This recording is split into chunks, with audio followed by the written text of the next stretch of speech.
Hi friends, welcome to YouTube channel Study Karnataka. This is the 13th class in which we are discussing the 5th act, and this will be the part 1 or video 1 of Payment of Wages Act of 1936. ಅಂದರೆ ವೇತನ ಪಾವತಿ ಕಾಯ್ದೆ 1936ರ ಮೊದಲನೇ ಭಾಗವಾಗಿದೆ. ಈ ವಿಡಿಯೋದಲ್ಲಿ ನಾವು ಈ ಕಾಯ್ದೆಗೆ ಸಂಬಂಧಪಟ್ಟ ಹಲವು ಇಂಪಾರ್ಟೆಂಟ್ ಪ್ರೊವಿಷನ್ಸನ್ನು ನೋಡ್ತೀವಿ. ಹಾಗೂ ಮುಂದಿನ ವಿಡಿಯೋದಲ್ಲಿ ಫ್ಯಾಕ್ಟ್ಸ್ ಮತ್ತು ಹಳಿ ಕ್ವಶನ್ ಪೇಪರ್ನಲ್ಲಿ ಕೇಳಿರ್ತಕ್ಕಂಥ ಕ್ವಶನ್ಸನ್ನು ಸಿಂಗಲ್ ಲೈನ್ನಾಗಿ ಕೂಡ ಮುಂದಿನ ವಿಡಿಯೋದಲ್ಲಿ ನೋಡೋಣ. So let's begin the video. We will see some of the overview of the payment of wages act of 1936. In this class, we will be seeing the objective of the act, what will be the objective of that act, and where all the act will be applicable. Then, according to this act, what is the definition of wages and what are the parameters that have been considered in the wages. We will be seeing each and every aspect that has been told here in detail. So, the first is the objective of the act.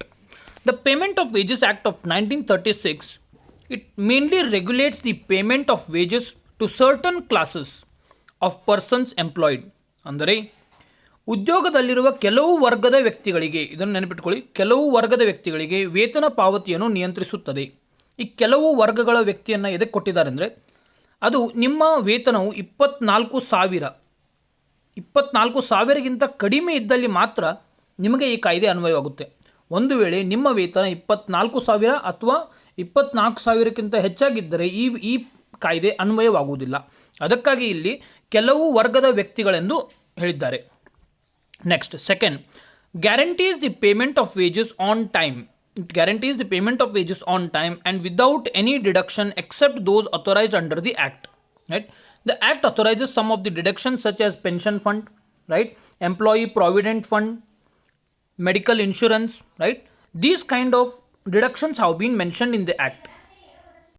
So this act says that the wages will be credited to the account by only the deduction that have been mentioned in the act. If at all excess deduction has been happened, it will be refunded to the employee. ಅಂದರೆ ಸಮಯಕ್ಕೆ ಸರಿಯಾಗಿ, that means on time, it should be the payment ಕೂಡ ನಿಮಗೆ ವೇತನವಾಗುವುದು ಅದು ಸಮಯಕ್ಕೆ ಸರಿಯಾಗಿ ಆಗಿರಬೇಕು. ಅದನ್ನು ಕೂಡ ಇದು ಖಾತ್ರಿಪಡಿಸುತ್ತದೆ. ಸಮಯಕ್ಕೆ ಸರಿಯಾಗಿ ಮತ್ತು ಕಾಯ್ದೆಯಡಿ ಅಧಿಕಾರ ಪಡೆದವನ್ನು, ಅಂದರೆ ಕಾಯ್ದೆಯಡಿಯಲ್ಲಿ ಯಾವ ಡಿಡಕ್ಷನ್ಗಳು, ಅಂದರೆ ಯಾವ ಕಡತಗಳು ಆಗಬೇಕೆಂದು ಹೇಳಿರ್ತಾರೆ, ಆ ಕಡತಗಳನ್ನು ಹೊರತುಪಡಿಸಿ ಯಾವುದೇ ಆದ ನಿಮ್ಮ ಹಣವನ್ನು ಕಟ್ ಮಾಡದೆ ನಿಮಗೆ ವೇತನವನ್ನು ಪಾವತಿಸುತ್ತಾರೆ. ಈ ರೀತಿಯಾದ ಖಾತ್ರಿಯನ್ನು ಕೂಡ ಈ ಕಾಯ್ದೆಯಲ್ಲಿ ಹೇಳಲಾಗಿದೆ. ಈಗ ಆ ಕಡಿತಗಳಲ್ಲಿ ಏನೇನು ಬರುತ್ತಂದರೆ, ನಿಮ್ಮ ಪೆನ್ಷನ್ ಫಂಡ್ ಆಗಲಿ, ರೈಟ್, ಮೆಡಿಕಲ್ ಇನ್ಶೂರೆನ್ಸ್ ಆಗಲಿ, ಮತ್ತೊಂದು ಎಂಪ್ಲಾಯಿ ಪ್ರೊವಿಡೆಂಟ್ ಫಂಡ್ ಅಂತಿರುತ್ತೆ, ಗ್ರ್ಯಾಚ್ಯುಟಿ ಅಂತಿರುತ್ತೆ, ರೈಟ್. ಗ್ರ್ಯಾಚ್ಯುಟಿ ಇದು ಕೂಡ ಹೆಂಗಿರುತ್ತೆ ಅಂದರೆ, ನೀವು ಕೆಲಸ ಮಾಡಿದ ನಂತರ ಒಂದು 10 ವರ್ಷ ಕೆಲಸ ಮಾಡಿದ ಮೇಲೆ ನಿಮಗೆ ಇಂತಿಷ್ಟು ಅಮೌಂಟ್ ಅಂತ ಕಂಪ್ನಿ ಕಡೆಯಿಂದ ನಿಮಗೆ ಕೊಡ್ತಾರೆ. ಅದನ್ನು ಇವರು ಕಡಿತವೆಂದು ಕನ್ಸಿಡರ್ ಮಾಡೋದಿಲ್ಲ, ಯಾಕಂದರೆ ಅದೊಂದು ಕಂಪಲ್ಸರಿ ಆಗಿರುತ್ತೆ. ಅದು ಮುಂದೆ ನಾವು ಈ ವಿಡಿಯೋದಲ್ಲಿ ಮುಂದೆ ಡಿಸ್ಕಸ್ ಮಾಡೋಣ, right. So this is the second provisions, that means the objective of the act. The third is that it is the responsibility for payment of wages, fixation of wages period, time and mode of payment of wages, permissible deduction. It will discuss about all these things, right. The act says that it is the responsibility of the employer to credit the salary each and every month. This is the main objective of this act. And it also says that there should be a fixation of wage period. That means after every 12 months the wage should be fixed. That means there should be an increment in the wages. It talks about this.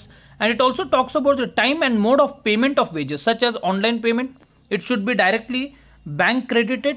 That means it should be credited to the account directly, or it should be credited to the by check or by demand draft, or else by the cash. These kind of provisions has been mentioned in this act. ಅಂದರೆ ವೇತನ ಪಾವತಿ, ವೇತನ ಅವಧಿಯನ್ನು ನಿಗದಿಪಡಿಸುವ, ವೇತನ ಪಾವತಿಯ ಸಮಯ ಮತ್ತು ವಿಧಾನ, ಅನುಮತಿಸಬಹುದಾದ ಕಡಿತದ ಜವಾಬ್ದಾರಿ, ಇವೆಲ್ಲ ಜವಾಬ್ದಾರಿಗಳನ್ನು ಈ ಕಾಯ್ದೆಯಡಿ ಹೇಳಲಾಗಿದೆ. ಅಂದರೆ ಈಗ ನಿಮಗೆ ವೇತನವನ್ನು ನೀಡಬೇಕಾದ್ರೆ ಅದನ್ನು ಚೆಕ್ ಥ್ರೂ ಕೊಡಬೇಕು, ಅಥವಾ ಡಿ ಡಿ ಥ್ರೂ ಕೊಡಬೇಕಾ, ಅಥವಾ ನಿಮ್ಮ ಬ್ಯಾಂಕಿಗೆ ಡೈರೆಕ್ಟಾಗಿ ಟ್ರಾನ್ಸ್ಫರ್ ಮಾಡಬೇಕಾ, ಅಥವಾ ಕೈಯಲ್ಲಿ ಕ್ಯಾಶ್ ಕೊಟ್ಟರೆ ನಡೆಯುತ್ತೆ. ಈ ರೀತಿಯಾದ ಪ್ರೊವಿಷನ್ಸನ್ನು ಈ ಕಾಯ್ದೆಯಲ್ಲಿ ಹೇಳಲಾಗಿದೆ. Next, it also says that there are machineries to hear and decide the complaints. That means if it all there are any complaints regarding the employer or employee, then there is machinery or authority that has been established under this act who will overlook the issues. ಅಂದರೆ ಈ ಕಾಯ್ದೆಯಡಿಯಲ್ಲಿ ದೂರುಗಳನ್ನು ಆಲಿಸಲು ಮತ್ತು ನಿರ್ಧರಿಸಲು ಅಧಿಕಾರಿಗಳನ್ನು ನೇಮಕ ಮಾಡಲಾಗಿರುತ್ತದೆ. ಈಗ ನಿಮಗೆ ಯಾವುದೇ ಆದರೂ ಒಂದು ದೂರು ಇದ್ದಲ್ಲಿ ಅಂಥ ದೂರುಗಳನ್ನು ನೀವು ಅಧಿಕಾರಿಗೆ ಹತ್ರ ಹೋಗಿ ಹೇಳಿದರೆ ಆ ಅಧಿಕಾರಿಯ ಪ್ರಾಧಿಕಾರ ನಿಮ್ಮ ಸಮಸ್ಯೆಗೆ ಒಂದು ಪರಿಹಾರವನ್ನು ಕೊಡುತ್ತದೆ. Next we will be seeing the applicability of the act. ಅಂದರೆ ಈ ಕಾಯ್ದೆ ಎಲ್ಲೆಲ್ಲಿ ಅನ್ವಯವಾಗುತ್ತದೆ. It will apply to any factory, right. We have seen the factories act of 1948, right, and in that we have seen the definition of the factories. Now your question is, under which section of the Factories Act of 1948 is the definition of factory has been mentioned? ಅಂದರೆ ಕಾರ್ಖಾನೆ ಕಾಯ್ದೆ 1948ರಲ್ಲಿ ಯಾವ ಅನುಚ್ಛೇದ ಅಂದರೆ ಯಾವ section factory ಡೆಫಿನೇಷನನ್ನು ಹೇಳುತ್ತದೆ ಅಥವಾ ಫ್ಯಾಕ್ಟರಿಯನ್ನು ವ್ಯಾಖ್ಯಾನಿಸುತ್ತದೆ? This act, that is Payment of Wages Act of 1936, will apply to the factories that has been mentioned in the Factories Act of 1948. And it will also apply to any railway by a railway administration, either directly or through a subcontract. That means each and every railways are considered, that means the employees who are working there are considered under this act, and this act will be applicable for them. ಅಂದರೆ railway ಆಡಳಿತವು ನೇರವಾಗಿ ಅಥವಾ ಗುತ್ತಿಗೆದಾರರ ಮೂಲಕ ಯಾವುದೇ ರೈಲ್ವೆಗೆ ಈ ಕಾಯ್ದೆ ಅನ್ವಯವಾಗುತ್ತದೆ. Next, any industrial establishment or any class or group of industrial establishment defined under this act. ಅಂದರೆ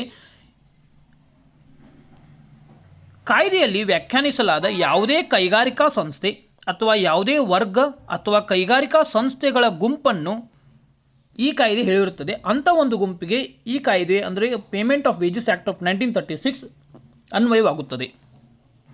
next, it says that it is extended to the whole of India. It will extend to whole of India, even including Jammu and Kashmir. Do remember this. ಅಂದರೆ ಇದು ಇಡೀ ಭಾರತಕ್ಕೆ ವಿಸ್ತರಿಸಲಾಗಿದೆ. ಅಂದರೆ ಪ್ರತಿಯೊಂದು ರಾಜ್ಯಗಳಿಗೆ, ಪ್ರತಿಯೊಂದು ಕೈಗಾರಿಕಾ ಉದ್ಯಮಗಳಿಗೆ ಈ ಕಾಯ್ದೆಯು ಅನ್ವಯವಾಗುತ್ತದೆ. Next, any other establishment by giving notification of 3 months. This is very important, by giving notification of 3 months in the official gazette. That means if at all you want to apply to that this Payment of Wages Act to the certain industry, then there should be an official gazette that should be served within 3 months. ಅಂದರೆ within 3 months if at all you serve the notice, then for that particular industry this act will be applicable. ಅಂದರೆ ಅಧಿಕೃತ ಗೆಜೆಟ್ನಲ್ಲಿ 3 ತಿಂಗಳ ಅಧಿಸೂಚನೆಯನ್ನು ನೀಡುವ ಮೂಲಕ ಯಾವುದೇ ಇತರ ಸಂಸ್ಥೆಗಳಿಗೆ ಈ ಕಾಯ್ದೆಯನ್ನು ನಾವು ಅನ್ವಯಿಸಬಹುದು. ಇಲ್ಲಿ ನೆನಪಿಡಬೇಕಾಗಿದ್ದಂದರೆ 3 ತಿಂಗಳು, ಇದನ್ನು ನೆನಪಿಟ್ಕೊಳ್ಳಿ, 3 ತಿಂಗಳು. Next,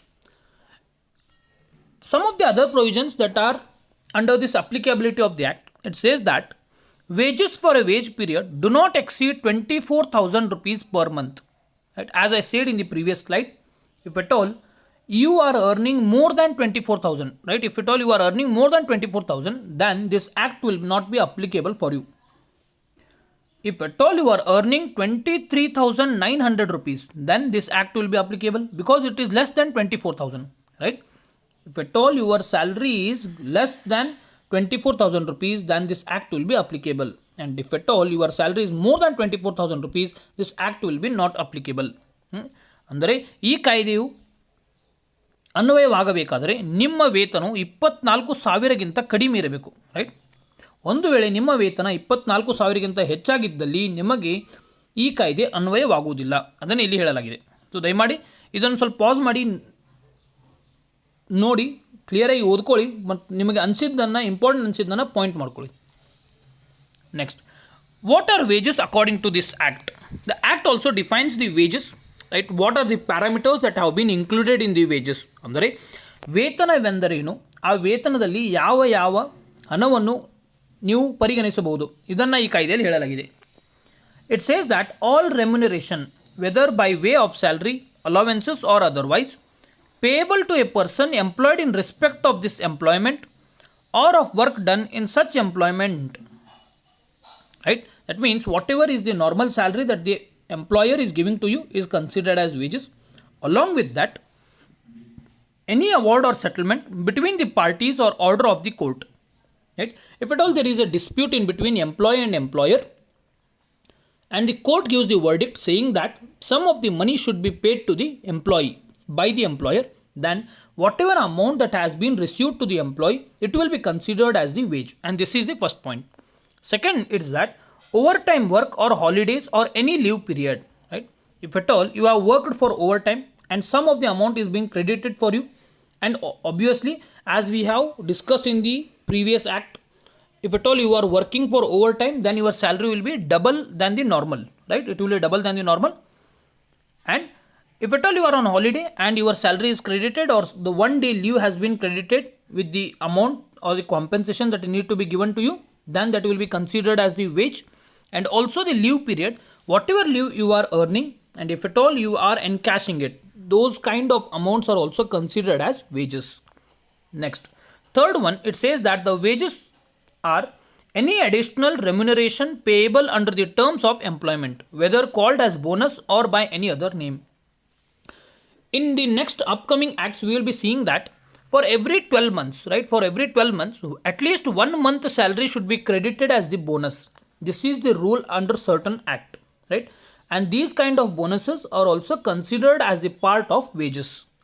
Next, any sum which by reason the termination of employment of the person, that means if at all you are terminating an employee and if at all you are compensating some of the amount to him, that amount is also considered as the wages.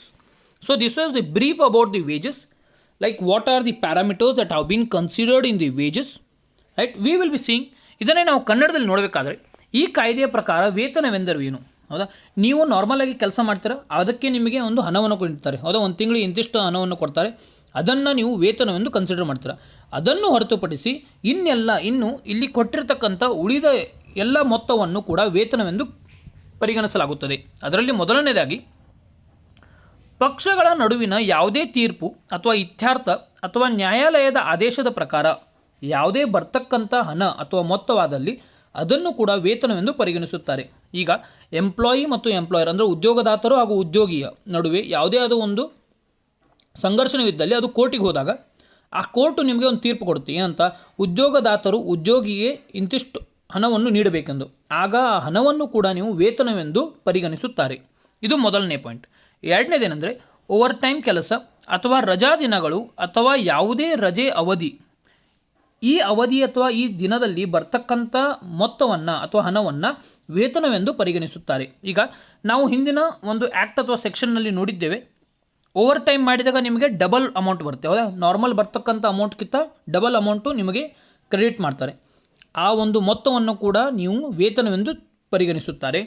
ಮತ್ತು ಎರಡನೇದೇನೆಂದರೆ ನಿಮಗೆ ಯಾವುದೇ ಆದ ಒಂದು ರಜಾ ದಿನ ಇದ್ದಲ್ಲಿ ಆ ರಜೆ ದಿನದ ವೇತನ ಅಥವಾ ರೊಕ್ಕ ಅಥವಾ ಹಣ ಇದನ್ನು ಕೂಡ ವೇತನವೆಂದು ಪರಿಗಣಿಸುತ್ತಾರೆ. ಮತ್ತು ನೀವು ಈಗ ಒಂದು 5 ದಿನ ಅಥವಾ 6 ದಿನ ರಜೆ ಮೇಲೆ ಹೋದಾಗ ಅಂಥ ಒಂದು ರಜೆ ದಿನದ ಬರ್ತಕ್ಕಂಥ ಹಣವನ್ನು ಕೂಡ ವೇತನವೆಂದು ಪರಿಗಣಿಸುತ್ತಾರೆ. ಇದು ಎರಡನೇ ಪಾಯಿಂಟ್.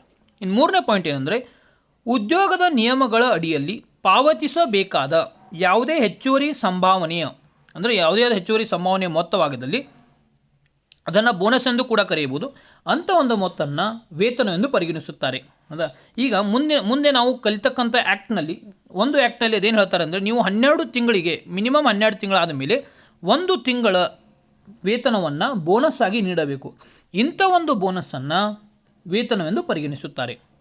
ಇನ್ನು ನಾಲ್ಕನೇ ಪಾಯಿಂಟ್ ಏನಂದರೆ ವ್ಯಕ್ತಿಯ ಉದ್ಯೋಗವನ್ನು ಕೊನೆಗೊಳಿಸುವ ಕಾರಣದಿಂದಾಗಿ ಯಾವುದೇ ಮೊತ್ತ ಬಂದಲ್ಲಿ ಅಂಥ ಒಂದು ಮೊತ್ತವನ್ನು ಕೂಡ ವೇತನವೆಂದು ಪರಿಗಣಿಸುತ್ತಾರೆ. ಹೌದಾ? ಈಗ ಟರ್ಮಿನೇಷನ್ ಅಂದರೆ ಏನು? ನಿಮ್ಮನ್ನು ಕೆಲಸದಿಂದ ತೆಗೆದುಹಾಕ್ತಾರೆ. ಆ ಕೆಲಸದಿಂದ ತೆಗೆದುಹಾಕಾಗ ನಿಮಗೆ ಒಂದು 2 ತಿಂಗಳ ಸ್ಯಾಲ್ರಿಯನ್ನು ನೀಡಿರುತ್ತಾರೆ. 2 ಅಥವಾ 3 ತಿಂಗಳ, ಅಂದರೆ ನಿಮ್ಮ ನೋಟಿಸ್ ಪೀರಿಯಡ್ ಎಷ್ಟಿರುತ್ತೆ ಅಷ್ಟು ಮೊತ್ತವನ್ನು ವೇತನವನ್ನಾಗಿ ನೀಡಿರುತ್ತಾರೆ.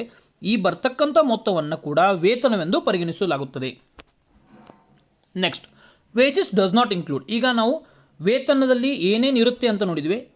ಯಾವ ಮೊತ್ತವು ವೇತನವೆಂದು ಪರಿಗಣಿಸುವುದಿಲ್ಲ ಅಂಥವನ್ನು ಈ ಸ್ಲೈಡ್ನಲ್ಲಿ ಕೊಡಲಾಗಿದೆ. Wages does not include. First one is that any contribution paid or payable by the employer to any pension fund. Right? There is an act called of EPFO, Employee Provident Fund Act of EPFC or EPFO Act of 1952. Right?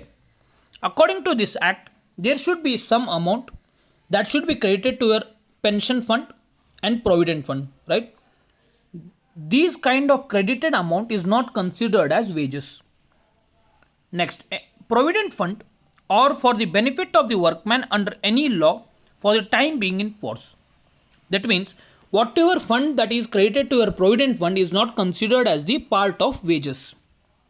Next, the third one is that any gratuity payable on the termination of his service. That means if at all you have been terminated and you have been provided with the gratuity because you have worked for 10 years, right, or 5 years or 20 years, then there will be a gratuity.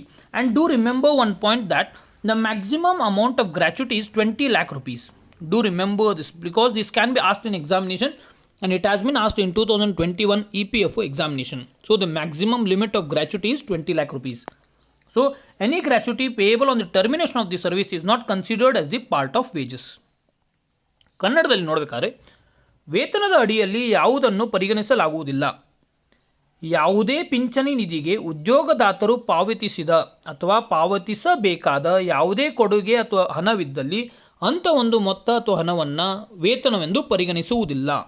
Next ಎರಡನೇ point, ಭವಿಷ್ಯ ನಿಧಿ ಅಥವಾ ಸದ್ಯಕ್ಕೆ ಜಾರಿಯಲ್ಲಿರುವ ಯಾವುದೇ ಕಾನೂನಿನ ಅಡಿಯಲ್ಲಿ ಕೆಲಸಗಾರರ ಅನುಕೂಲಕ್ಕಾಗಿ ಪಾವತಿಸುವ ರೊಕ್ಕವನ್ನು ಅಥವಾ ಹಣವನ್ನು ವೇತನವೆಂದು ಪರಿಗಣಿಸುವುದಿಲ್ಲ. ಇದನ್ನು ನೆನಪಿಟ್ಕೊಳ್ಳಿ. ಮತ್ತೊಂದೇನೆಂದರೆ ಎಂಪ್ಲಾಯಿ ಪ್ರೊವಿಡೆಂಟ್ ಫಂಡ್ ಆ್ಯಕ್ಟ್ ಅಂತಿದೆ, ಅದು 1952ರಲ್ಲಿ ಜಾರಿಗೆ ಬಂದಿತ್ತು.